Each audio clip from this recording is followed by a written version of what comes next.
Olá pessoal, eu sou a professora Joelma e vamos dar início à nossa aula de Geografia fazendo a correção da nossa atividade, onde falamos sobre a Divisão Internacional do Trabalho. E logo na primeira questão temos as letras A e B na representação esquemática da nova Divisão Internacional do Trabalho poderiam ser substituídas respectivamente por.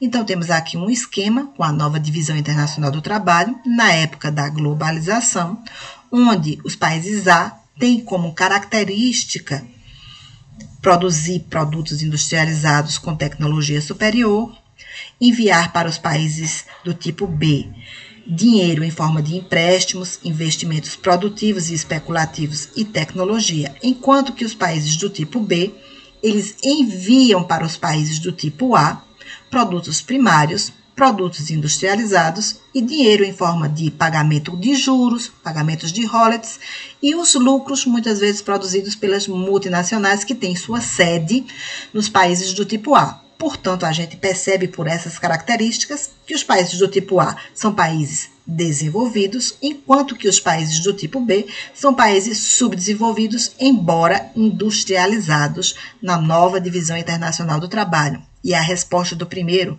vai estar na letra B. Países desenvolvidos e países subdesenvolvidos industrializados. Na segunda questão temos, por Divisão Internacional do Trabalho, entende-se, afinal, o que é a DIT?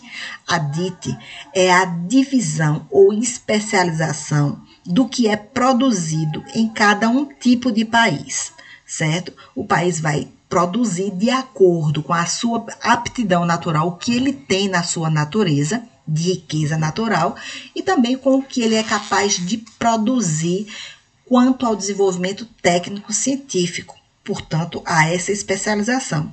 A gente deve saber que quanto maior a tecnologia, maior os lucros. Por isso, as metrópoles, eles levavam vantagem quando havia comércio com as colônias e hoje em dia os países desenvolvidos, eles levam vantagem nesse mercado internacional com relação aos países subdesenvolvidos. A resposta do segundo vai estar na letra D.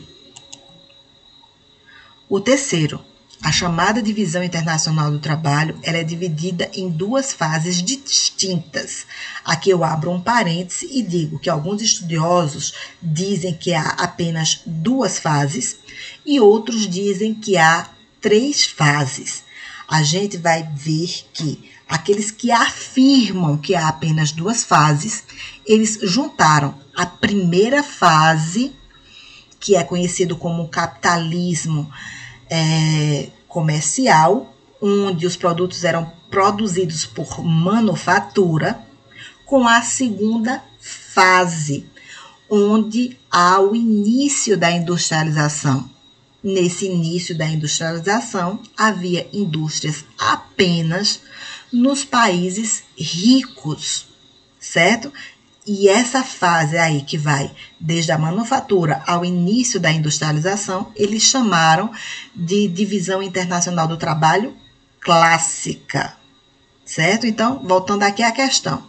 A primeira fase, chamada de Divisão Internacional Clássica, exprime uma relação entre os países desenvolvidos e os países não desenvolvidos. E a resposta dele vai estar na letra B. O quarto, na fase clássica da Divisão Internacional do Trabalho, as antigas colônias da América Latina, como é o caso do Brasil, eles estabeleceram uma relação de fornecimento de. Bom, nessa fase clássica, que vai desde a época da colônia até o início da industrialização, a gente sabe que as antigas colônias ainda não haviam conseguido se industrializar. E, portanto, eles forneciam aos países desenvolvidos apenas matéria-prima, ou seja, bens primários. E a resposta do quarto vai estar na letra C. O quinto, a nova Divisão Internacional do Trabalho surgiu no contexto geopolítico da nova ordem mundial e marca a relação comercial entre os, nesse caso aqui, a nova Divisão Internacional do Trabalho, ele acontece na terceira Revolução Industrial. Nessa fase que aconteceu depois da Segunda Guerra Mundial, a gente vê que os países subdesenvolvidos, eles começam a se industrializar, embora seja uma indústria clássica, se utilizando de tecnologia mais antiga. Mas há uma industrialização desses países subdesenvolvidos. Então, a relação comercial ele passa a ser entre os países desenvolvidos e os países subdesenvolvidos industrializados. E a resposta está na letra E. O sexto. Na nova divisão internacional do trabalho, os países desenvolvidos exercem uma função de superioridade na cadeia comercial. Essa característica é dado porque esses países desenvolvidos, eles possuem o domínio das tecnologias de produção e de informação, que são bem mais caras que os produtos primários e os produtos produzidos pela indústria clássica.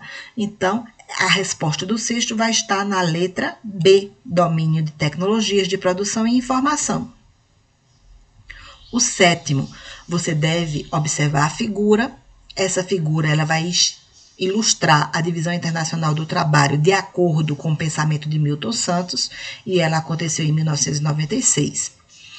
Você deve fazer a relação, com relação ao Brasil nessa divisão internacional do trabalho, em que se pese ainda a subordinação no que se refere à participação do Brasil na DIT, e deve analisar as assertivas abaixo, assinalando as que forem corretas. É correto afirmar que. Então, na primeira afirmativa temos, devido ao fortalecimento do parque industrial, a participação do Brasil no cenário internacional como um país exportador de matérias-primas, como carne bovina, cana-de-açúcar, minério de ferro e soja, eles vêm declinado no comércio internacional, vêm diminuído no comércio internacional. Essa afirmativa é falsa, embora nossa indústria venha se fortificado, venha evoluído nas últimas décadas, nós ainda nos destacamos como um país agroexportador, sendo um dos maiores do mundo na exportação de carne bovina, cana-de-açúcar, minério de ferro, o segundo maior produtor e exportador de soja do mundo. Então, essa primeira afirmativa vai estar errada. A segunda, a participação do Brasil na divisão internacional do trabalho, ela permanece estritamente agroexportadora? Errado, certo? Errado também. Veja só, embora a gente se destaque como agroexportador, nós temos nos desenvolvido bastante no campo industrial. Então, não é estritamente, exclusivamente na agroindústria. A segunda afirmativa vai estar errado também. A terceira afirmativa agora. O Brasil, apesar das significativas transformações no seu parque industrial que ocorreram nas últimas décadas, ele continua sendo um país exportador de matéria-prima, como cana-de-açúcar, minério de ferro e soja. Até agora, essa é a única afirmativa verdadeira, pelo que a gente já percebeu e já falou sobre isso. A quarta, apesar da internacionalização crescente, o Brasil não participa da DIT, uma vez que possui tanto um parque industrial variado, cuja tecnologia de ponta é predominante, como uma forte agricultura. Essa afirmativa, mais uma vez, vai estar errada. Primeiro, o Brasil participa da divisão internacional do trabalho.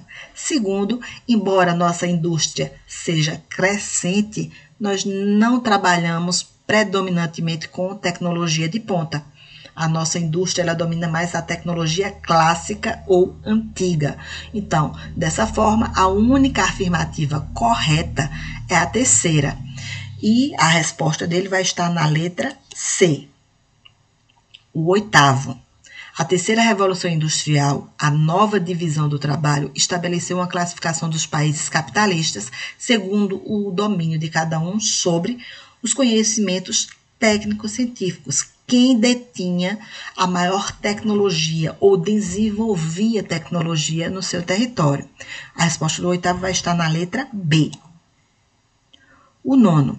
Leia atentamente o texto abaixo sobre a globalização e, considerando o processo de globalização, analise as afirmativas abaixo e assinale V para as verdadeiras e F para as falsas. A tecnologia é apontada como um dos principais fatores pela consolidação da globalização no século XX. Bom, minha gente, se não houvesse esse desenvolvimento tecnológico, nem haveria globalização. Então, essa primeira afirmativa ela vai estar correta. O processo de globalização ele vai além do campo econômico, possuindo também um forte componente cultural. Isso também é verdadeiro. Não se globalizou, se espalhou pelo mundo apenas as práticas comerciais, o campo econômico. A gente percebe que hoje em dia a gente come a comida de vários países do mundo, assiste os filmes que foram produzidos em outros países do mundo. A gente veste uma roupa que a maioria das pessoas do mundo também estão vestindo aquele padrão. Então, há uma mistura cultural também na globalização. E a segunda afirmativa vai estar correta. A terceira afirmativa diz: provoca a desterritorialização de coisas, pessoas, ideias, promovendo um redimensionamento de espaço e de tempo. Isso também é verdadeiro. Vamos entender melhor o que se afirma aqui. As indústrias do mundo, eles são capazes de dividir fases da produção em diversos países, depois montar o que foi produzido em outro país e vender para o mundo usando a rapidez dos transportes modernos. A gente vê também que o mundo parece ser cada vez menor pela rapidez de comunicação e de transporte. E isso faz com que a gente perceba que o que era muito distante no passado, hoje, pela rapidez, se torna o espaço menor, o tempo menor. Então, essa terceira afirmativa também vai estar correta. A última afirmativa: no mundo globalizado, os trabalhadores perderam espaço para as máquinas devido à necessidade de produzir mais e de forma mais eficiente e a um custo mais baixo. Isso também, infelizmente, é a verdade.